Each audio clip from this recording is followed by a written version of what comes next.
উনি সফরে বেরিয়েছেন হাদিস কালেকশনের জন্য। প্রচন্ড শীতের রাত, উনি মাগরিবের নামাজ, এশারের নামাজ পড়ে একটা মসজিদে শুয়ে পড়লেন, আর শুয়ে শুয়ে হাদিস পড়তেছেন। কি পড়তেছেন? কথা বলেন। আর মনে মনে ভাবলেন রাতটা মসজিদে কাটায় দিই, ফজরের নামাজ পড়ে আবার বেরোবো। কিন্তু দারোয়ান এসে বলে মসজিদে থাকতে পারবেন না, ওঠেন। দারোয়ান আছে না, কথা কন। আহমদ ইবনে হাম্বল বললেন আমি শুধু রাতটা থাকতে চাই, আমি তো ফজরেরও মুসল্লি, ফজর নামাজ পড়বো তো এই মসজিদে, আমার থাকতে দাও। দারোয়ান তো দেয় না, কেনা মসজিদে থাকার জায়গা না, যান মিয়া।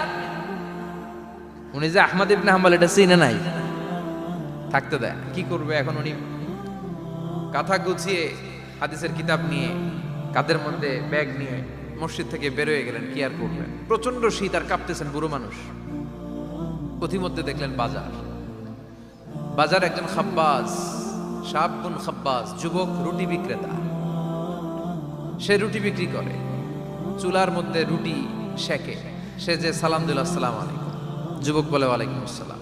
আহমদ ইবনে হাম্বল বলে যুবক আমার যাওয়ার জায়গা নেই, সফরে বেরিয়েছি, খুব শীতে কষ্ট পাচ্ছি, রাতে যদি তোমার এই চুলা থেকে একটু আগুন পোহাই কোনো সমস্যা?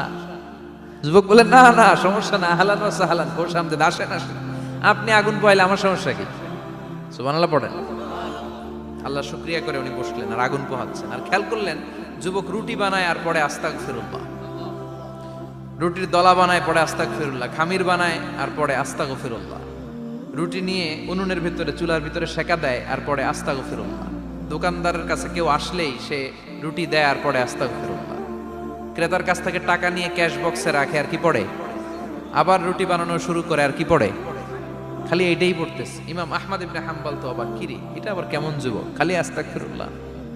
উনি প্রশ্ন করলেন যুবক ঘটনা কি?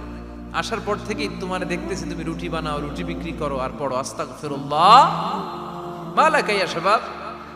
যুবক বলে আস্তাগফিরুল্লাহ আমার সবচেয়ে বেশি পছন্দের আমল, আমি সব সময় আঠার মতো ইস্তেগফারের সাথে লেগে থাকি আর সব সময় পড়তে থাকি আস্তাগফিরুল্লাহ, আর এর বদৌলতে আল্লাহ আমারে মুস্তাজাবুদ দাওয়া বানিয়ে দিয়েছে। আহমদ ইবনে হাম্বল তো অবাক, আনতা মুস্তাজাবুদ দাওয়া, তুমি মুস্তাজাবুদ দাওয়া, রুটিওয়ালা।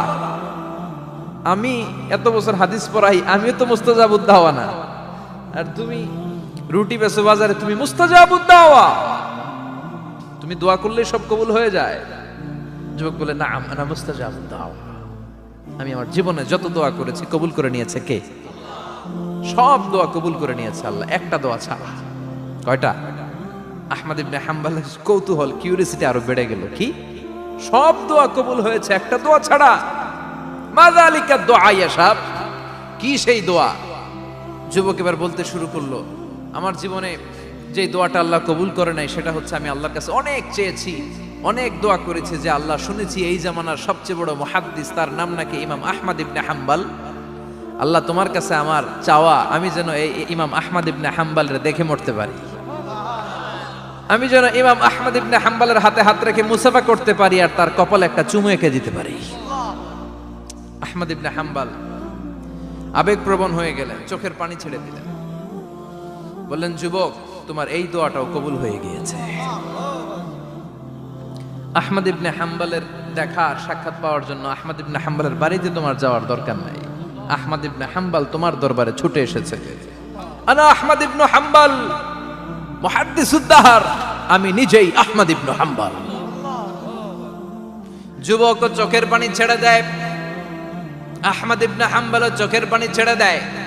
যুবক চিৎকার মেরে ইমাম আহমদ ইবনে হাম্বলকে জড়িয়ে ধরে, হাতে হাত রেখে মুসাফা করে, কপালের মধ্যে চুমু খায় আর আল্লাহর শুকরিয়া করে বলে ও ইমাম, আসলে এই দোয়াটাও আল্লাহ আজকে কবুল করে নিল। বিশ্বাস হয় সবসময় ইস্তেগফার করলে আপনার দোয়াগুলোর এইভাবে কবুল করে নিবে কে? এই পাঁচটা জিনিস পাবেন সবসময় যদি ইস্তেগফারের সাথে লেগে থাকেন। রাজি আছেন তো? এজন্য বিশ্বনবী সব সময় নামাজে সালাম ফিরানোর পরে পড়তেন আস্তাগফিরুল্লাহ। কি পড়তেন? 3 বার পড়তেন আস্তাগফিরুল্লাহ, আস্তাগফিরুল্লাহ, আস্তাগফিরুল্লাহ। পড়তে রাজি আছেন? ইস্তেগফারের অনেকগুলো আলফাজ আছে, সবচেয়ে ছোট ইস্তেগফার হচ্ছে এটা, আস্তাগফিরুল্লাহ, আস্তাগফিরুল্লাহ। আরো আছে আস্তাগফিরুল্লাহ আল্লাযী লা ইলাহা ইল্লা হুয়াল হাইয়ুল কাইয়্যুম।